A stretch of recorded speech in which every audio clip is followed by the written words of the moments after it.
No sé, doctor Gilberto, muchas gracias.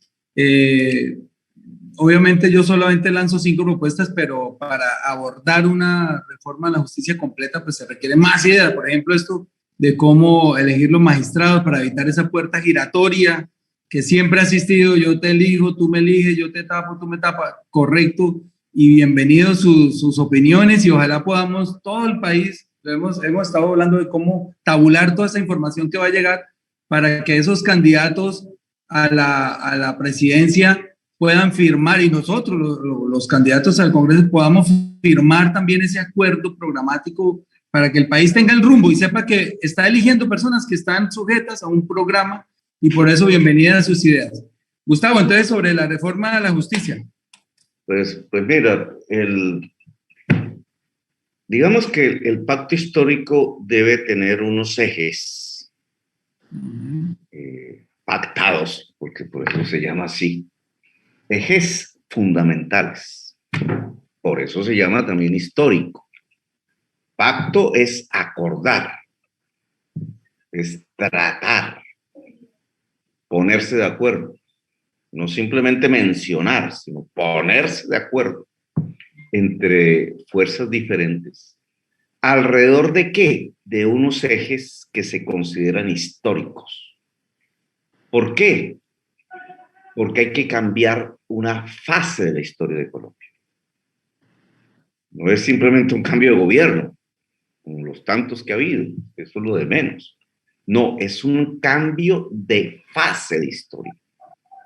Una historia que se resume en la violencia, de una historia que se resume en la injusticia, en una historia que se resume en el raquitismo económico, en una historia que se resume en convertir a la población en una masa ignorante para poderla manipular. Esa historia de Colombia tiene que quedar atrás. Y hay que abrir una nueva fase. Por eso los ejes del pacto histórico son ejes estratégicos, fundamentales, como diría Álvaro Gómez en su momento, históricos. Algunos de esos temas se han discutido, se han propuesto. Los hemos propuesto incluso desde la campaña del 18 y un poco antes. El tema de la tierra y el agua. Todo análisis sobre la sociedad colombiana y su violencia pasa por el problema de la tierra y su mala distribución en Colombia. Pero la tierra hoy está ligada al agua. La tierra tiene un componente hacia la justicia social, tiene un componente hacia la producción desarrollada, pero también desde el punto de vista del agua hay un componente hacia el tema de la justicia climática hoy por hoy. Tierra y agua indudablemente son uno de los ejes fundamentales sobre los que hay que tratar para reformar de cara a que una fase de la historia de Colombia, la violencia, pase hacia otra fase de la historia de Colombia, que es la convivencia. Podríamos hablar de otros temas.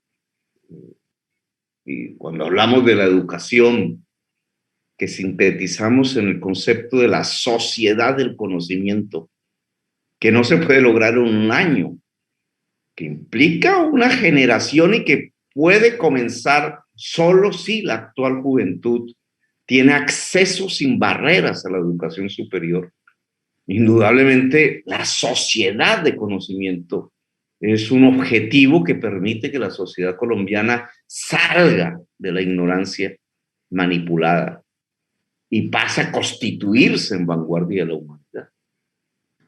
Y podríamos hablar de otra serie de temas que hemos tocado, el tema del Estatuto del Trabajo en Colombia y sus componentes fundamentales, no solamente desde el punto de vista de la estabilidad y la dignidad laboral, sino de temas como la salud pública, de temas como el derecho a pensionarse realmente, que implica unas reformas, al actual sistema de salud de Colombia, que ha acabado con la salud pública del país, y este tema del COVID es uno de sus grandes efectos, o el hecho de que han destruido la posibilidad de pensionarse en Colombia, simplemente para hacer negocios con el dinero de otros, con el dinero de los cotizantes, que son la gente que trabaja en el país.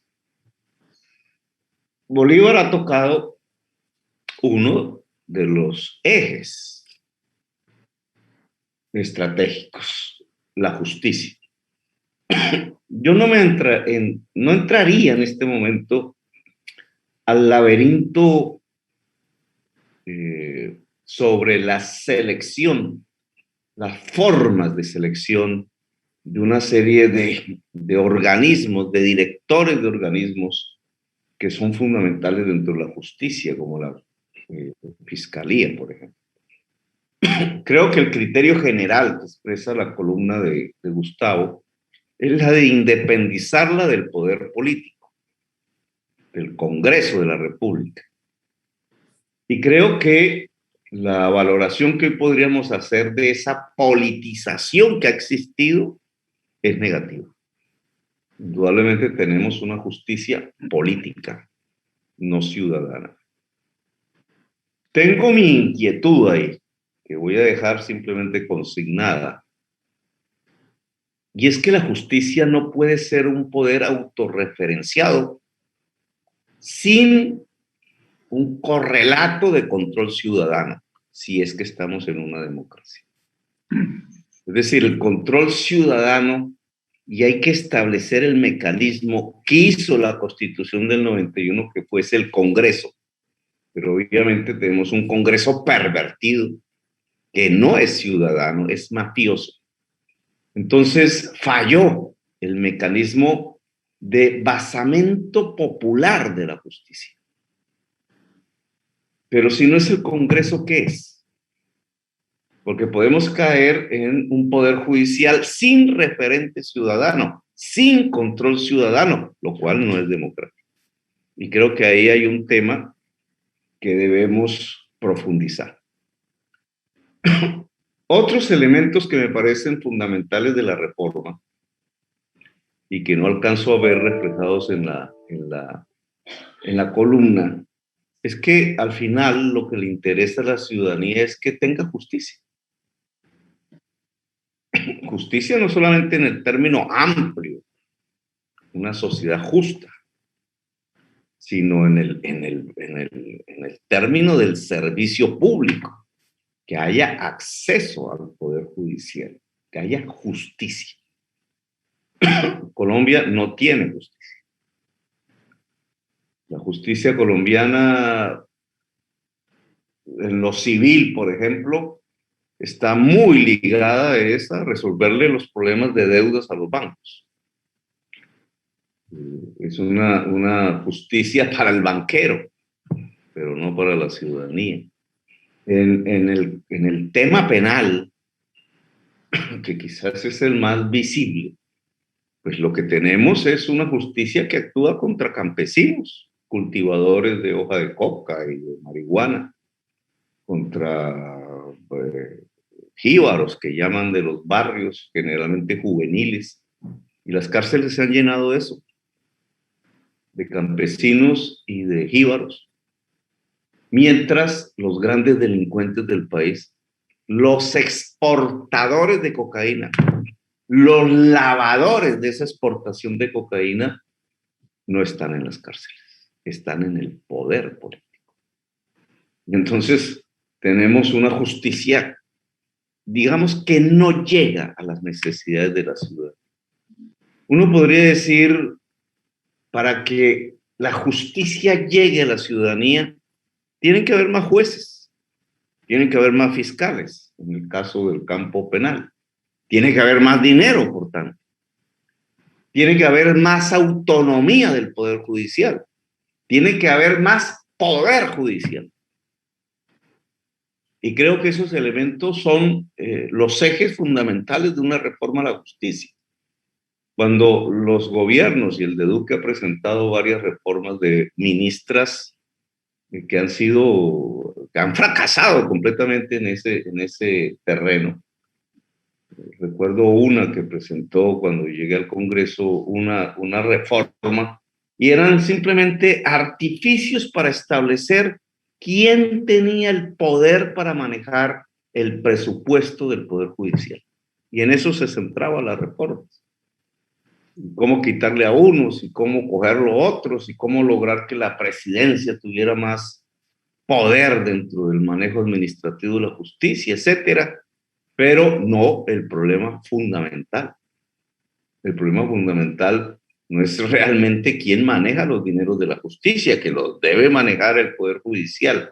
El problema fundamental es que debe haber más jueces junto al ciudadano. Jueces hombres y mujeres junto al ciudadano.